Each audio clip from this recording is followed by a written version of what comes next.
25 août 1793.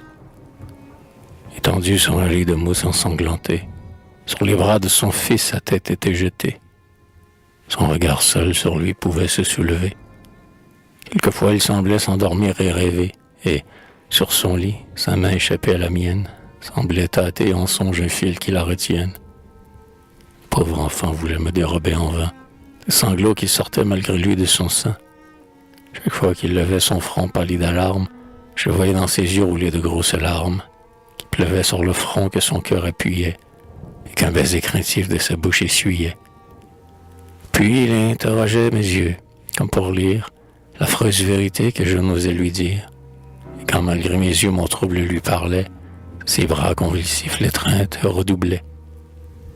Il me jetait dans l'ombre un regard de colère, et, son corps entier enveloppant son père, il semblait défier le ciel et le trépas, de pouvoir arracher ce mourant de ses bras. Alors ses blonds cheveux tombant sur son visage, mêlés aux cheveux blancs de ce front d'un autre âge, me cachaient leur figure.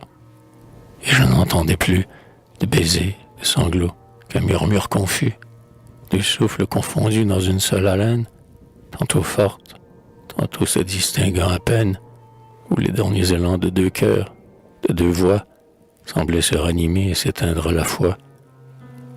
Ma torche, cependant, dans ces mornes ténèbres, jetait son jour rougeâtre et ses vapeurs funèbres.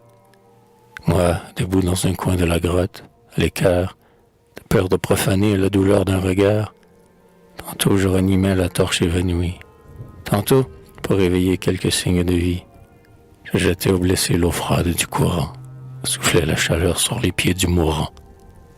Et tantôt, à genoux dans l'ombre la plus noire, cherchant les chants sacrés épars dans ma mémoire, le Christ entre mes mains, je murmurais tout bas les hymnes dont la foi berce encore le trépas, afin qu'une prière au moins de cette terre précédât dans le ciel cet âme solitaire.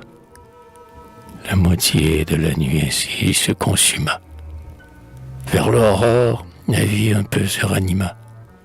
Il regarda son fils, il jeta sur la voûte un regard où semblait hésiter quelque doute.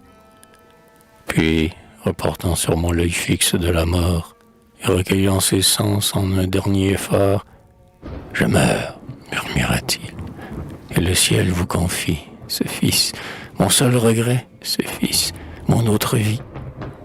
Veillez sur ce destin que j'abandonne à Dieu. Soyez pour lui, soyez un père, un frère.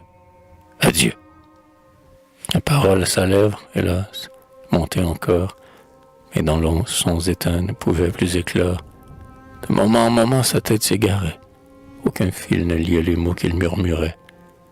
Il parlait aux absents, aux morts, à sa famille, et, regardant son fils, il l'appelait sa fille. Enfin, quand le regard s'éteignit dans ses yeux, il posa sur sa bouche un doigt mystérieux, et, d'un reste de voix nommant encore Laurence, il mourut en faisant le geste du silence.